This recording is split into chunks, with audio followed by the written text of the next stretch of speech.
Second lecture inorganic chemistry, acid और basis. तो इसमें हम पढ़ेंगे आर्हीनियस कंसेप्ट, जिसको वाटर आयन कंसेप्ट भी कहते हैं, क्योंकि ये कंसेप्ट एक्वस मीडियम के लिहाज से है, इसलिए इसको वाटर आयन कंसेप्ट कहते हैं। 1884 में स्वीडिश केमिस्ट आर्हीनियस 7 अगस्त इसका नाम था, ठीक है, इसने पेश किया था। तो इसके मुताबिक अच्छा, इसका बेसिक प्रिंसिपल ये है, ये आयनिक डिसोसिएशन ऑफ सब्सटेंसेस पे डिपेंड करता है। ये इसमें देखें वाटर आयन, ठीक है, यानी आयनिक डिसोसिएशन पे। तो कोई चीज़ जब तक डिसोसिएट नहीं होगी, आयनाइज नहीं होगी, ठीक है, वो आर्हीनियस एसिड या बेस नहीं होगी, ये उसके लिए है। तो इस थ्योरी के तहत या इस कंसेप्ट के तहत एसिड्स क्या होते हैं? एसिड्स वो सब्सटेंसेस होते हैं जो जिनके पास हाइड्रोजन हो, और वो जब उनको हम पानी में डिजोल्व करें, एक्वस सॉल्यूशन में, एक्वस मीडियम में डिजोल्व करें, वो एच आयंस दें, प्रोटॉन दें, यानी एच आयंस दें एक्वस सॉल्यूशन में, यानी वाटर में। और आपको पता है कि वाटर में ये भी हम पढ़ चुके हैं कि नेचुरली एच आयंस और 10⁻⁷ एच आयंस और 10⁻⁷ ओ एच आयंस ये नेचुरली वैसे मौजूद होते हैं। तो अब ये भी डेफिनेशन है कि these are the substances which increases the concentration of H ions when dissolved in water। अब वाटर में ये तो मौजूद है ऑलरेडी, नेचुरली ये मौजूद है। तो अब एसिड को डिसॉल्व करेंगे तो ज़ाहिर है उसमें H आयन ले हैं, तो फिर ऑलरेडी जो मौजूद हैं उनकी कंसंट्रेशन क्या होगी, बढ़ जाएगी। तो इस तरह भी डिफाइन कर सकते हैं। यानी ये हमारे पास क्या है, ए कोई भी हो सकता है, H उसके पास है, एक्वस मीडियम में वाटर में डिसॉल्व किया, उसने H आयंस, प्रोटॉन्स और ये, ठीक है, एनायन करस्पॉन्डिंग उसका दिया। या इस तरह भी लिख सकते हैं आप कि एक्वस मीडियम में शो कर देंगे कि एसिड है हमारे पास, ठीक है, तो ये आयंस हैं कहाँ गए, एक्वस मीडियम में आ गए, ये एनायन भी कहाँ पे है, एक्वस मीडियम में है। जैसे HCl हमारे पास है, ठीक है, इसने H आयन जो क्लोराइड एनायन है, या एसिटिक एसिड है, एक्वस मीडियम में है, तो एसीटेट और हाइड्रोजन प्रोटॉन इसमें देंगे, तो ये एसिड है। तो बुनियादी कंसेप्ट इसका क्या है कि वो सब्सटेंसेस जो वाटर में, एक्वस मीडियम में, एक्वस सॉल्यूशन में एच आयंस दें, ठीक है, उन्हें हम कहते हैं एसिड कहते हैं, ठीक है, यानी आयनाइज्ड। इसी तरह बेस होते हैं वो जो जब उनको हम डिसॉल्व करें पानी में, एक्वस मीडियम में, ठीक है, एक्वस सॉल्यूशन में, तो उसमें क्या करें, वो हमें OH आयन दें, जिनके पास OH हो और वो produces OH ions in aqueous solution और वाटर। तो दीज आर दी सब्सटेंसेस जिनके पास, अच्छा अब जाहिर है पानी में मैंने कहा है कि ऑलरेडी OH आयन मौजूद होते हैं, तो ये अगर OH आयन देंगे तो फिर इनकी कंसंट्रेशन क्या होगी, इंक्रीज हो जाएगी, यूं भी लिख सकते हैं, ठीक है। These are the substances which increases the concentration of OH ions when dissolved in water. जैसे हमारे पास ये है NaOH है, KOH है, कैल्शियम हाइड्रोक्साइड, मैग्नीशियम हाइड्रोक्साइड, ठीक है, वगैरह। तो ये P फॉर हमारे पास हो गया BOH सब्सटेंस है, ठीक है, तो ये OH इसके पास है, इसने OH आयन दे दिए। इस तरह लिख सकते हैं एक्वस मीडियम में, तो ये, ठीक है, ये एक्वस मीडियम में आपके पास कैटायन है, और ये नेगेटिव आयन जो OH आयन है ये एक्वस मीडियम में मौजूद है। NaOH एग्जांपल है, सोडियम हमारे पास यहाँ मौजूद है, सोडियम आयन होगा, ठीक, और ये OH आयन दिया इसमें, तो ये क्या बेस है। तो इसमें भी हमारे पास एसिड में HCl है, HNO3, H2SO4, एसिटिक एसिड वगैरह है, ठीक है, ये डिफरेंट एसिड होते हैं। एक्सप्लेनेशन इसमें देखें, एक चीज और है, फौरन बता दूं आपको कि अगर आप ये कहें कि पहला पॉइंट ये है कि फर्स्ट करिए CH4 है, अब इसके पास हाइड्रोजन तो है विच कंटेन्स हाइड्रोजन, लेकिन ये एसिड नहीं है, ठीक है। और इसी तरह C2H5OH, इसके पास OH तो है लेकिन ये बेस नहीं है। वजह ये है कि जब इसको हम डिसॉल्व करते हैं वाटर में तो ये H आयंस नहीं देता, ये H आयंस नहीं देता, और इसको जब डिसॉल्व करते हैं वाटर में तो ये हमें OH आयंस नहीं देता, इसलिए ना ये बेस है ना ये एसिड है। जरूरी नहीं है, बात तो भी है कि उसके पास हाइड्रोजन हो या उसके पास OH हो, यहाँ तक काफी नहीं है, इसके पास हाइड्रोजन भी OH भी है, लेकिन आगे क्या है, and produces H ions, and produces OH ion। जब इनको पानी में डिजोल्व करें तो H ions या OH ions दे। तो जब इनको वाटर में डिजोल्व करते हैं तो ये डिजोल्व ठीक है, उसमें आयनाइज नहीं होते, ये H ion नहीं देता, ये OH ion नहीं देता, इसलिए these are not acid or bases। ठीक है, ये बात एक तो ये है, थोड़ी सी ये बात याद रखनी है कि हर वो चीज़ जिसके पास हाइड्रोजन है वो एसिड होगी, ठीक, या हर वो चीज़ जिसके पास OH है वो बेस होगी, ऐसा नहीं है।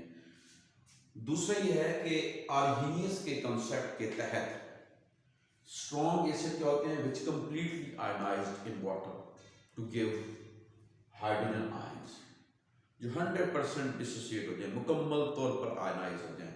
और जो स्ट्रॉन्ग बेसिस क्या होंगी, जो मुकम्मल तौर पर आयनाइज हो जाए, डिसोसिएट हो जाए, डिसॉल्व हो जाए, और क्या दें, ठीक है, ये क्या देंगे, ये एसिड क्या देंगे हमें, ये H ion देंगे और ये OH ions, ठीक है।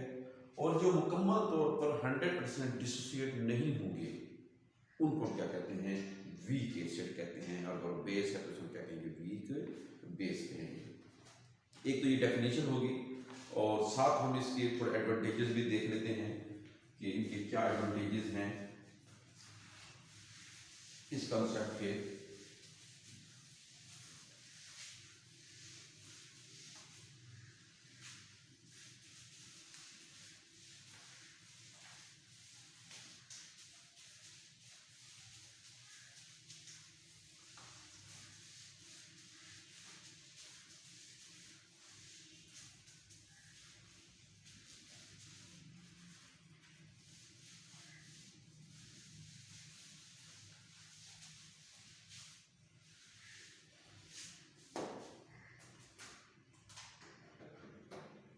तो इसमें देखें कि जो आर्हीनियस कंसेप्ट हमारे पास है, ठीक है, आर्हीनियस कंसेप्ट के हम कह सकते हैं इसकी यूटिलिटी क्या है, ठीक है, यूटिलिटी या इसको आप एडवांटेजेस भी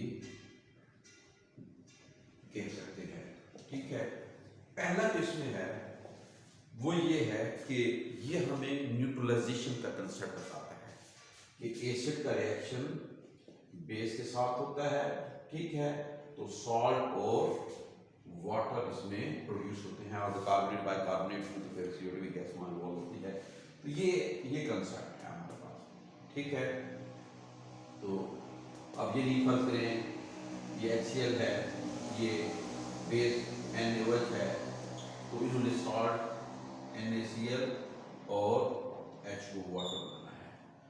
तो आपको पता है कि ये भी कह सकते हैं, एक तो ये है कि हमें न्यूट्रलाइजेशन के बारे में बताता है, पहला क्या बताता है हमें, ये न्यूट्रलाइजेशन का कंसेप्ट है। और साथ इसके आप ये भी कह सकते हैं कि ये एक तो ये हो गया, साथ ये भी कह सकते हैं कि कांस्टेंट जो हीट है, ठीक है, heat of neutralisation of strong acid और स्ट्रॉन्ग बेस, इसका कंसेप्ट भी ये बताता है, क्योंकि 100% डिसोसिएट हो जाते हैं तो स्ट्रॉन्ग एसिड कहते हैं, ठीक है, और स्ट्रॉन्ग बेसिक कहते हैं। एक तो ये इसकी यूटिलिटी है। दूसरा जो इसका एडवांटेज है वो इससे क्या पता कर सकते हैं, दूसरा ये है कि इसकी स्ट्रेंथ का भी पता कर सकते हैं कि स्ट्रेंथ, ये फर्ज करें हमारे पास कोई एसिड है, ये एसिड है, ठीक है, ये डिसोसिएट हो गया, ये डिसोसिएट हो गया, और जो हमारे पास इक्विलिब्रियम के कंसेप्ट हैं कि अकॉर्डिंग टू इक्विलिब्रियम की जो कांस्टेंट की वो ये होगा इसमें प्रोडक्ट अपॉन, ठीक है, रिएक्टेंट। तो ये हम यूजिंग दी इक्विलिब्रियम पोजीशन के ऊपर इक्विलिब्रियम कांस्टेंट जो है उस कंसेप्ट को यूज करते हुए हम स्ट्रेंथ के बारे में भी बता सकते हैं। तो दूसरा इसका यूटिलिटी क्या है, strength of acids and bases. तो सेकंड यूटिलिटी क्या है, using the concept of equilibrium position, equilibrium constant के इस कंसेप्ट को यूज करते हुए हम इनकी स्ट्रेंथ को भी बता सकते हैं, ठीक है। अच्छा जी, उसके बाद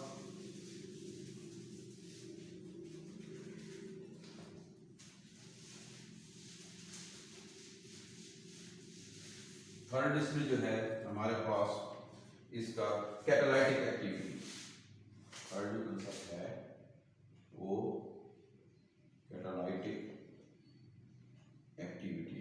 फर्स्ट करें हमारे पास एग्जांपल ले लेते हैं, फॉर्मिक एसिड है, तो तो ये formic acid in the presence of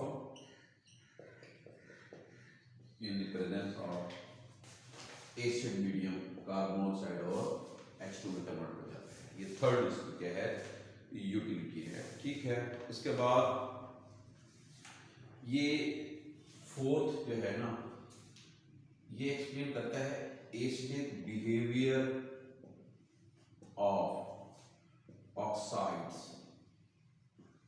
of non metal. ठीक है, जैसा कि SO3 है, सल्फर नॉन मेटल, इसका ऑक्साइड नॉन मेटल ऑक्साइड। ठीक है, इसको अगर हम वाटर में डिजोल्व करें तो ये H2SO4 एसिड है, N2O5 ठीक है नाइट्रोजन, ठीक पेंटॉक्साइड आपके पास है, इसको वाटर में डिजोल्व करें HNO3। ठीक, तो ये हमारे पास क्या है, ठीक कंसेप्ट है। यानी यूँ भी कह सकते हैं, अगर इसको तो फर्दर ले जाए आप कि अच्छा जी इसने 2 हाइड्रोजन दे दिए क्योंकि ये और ये सल्फेट है -2, ये आगे भी स्टेट करें। ठीक है, तो ये नाइट्रिक आयन बन जाएगी। और basic behaviour of oxides of metals, metal जो ऑक्साइड्स हैं, ठीक है, जैसे Na2O सोडियम ऑक्साइड है, वो आप वाटर में डिजोल्व करें तो क्या बनेगा, 2NaOH। तो ये भी ठीक है, और NaOH आपको पता ही है कि इसमें Na देना है और OH आयन, ठीक है, ये बेस है हमारे पास। ठीक है, तो ये हो गया हमारे पास क्या है, ये फोर्थ यूटिलिटी इसकी हो गई।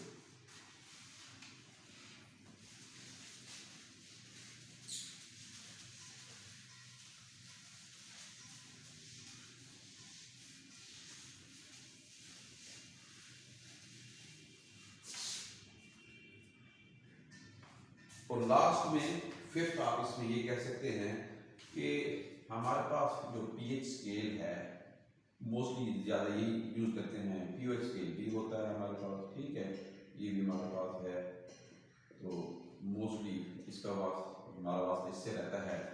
तो इसकी बेस भी जो है ना, वो यही थ्योरी है। ठीक है, यानी आगे हम पढ़ेंगे इस डिटेल से, उसकी बेस भी यही है। तो अब तक हमने दो चीज़ें, एक आर्गेनियस कंसेप्ट क्या है, अकॉर्डिंग टू आर्गेनियस वो सब्सटेंसेस जो एक्वस मीडियम वाटर में क्या दें, H आयंस दें। ठीक है, उन्हें हम क्या कहते हैं, एसिड कहते हैं, और जो OH आयंस दें उन्हें हम क्या कहते हैं, ठीक है, ये क्या कहलाते हैं, एसिड्स, और ये क्या कहलाते हैं, बेसिस कहलाते हैं। ठीक है, और उसके बाद इसके एडवांटेजेस क्या है।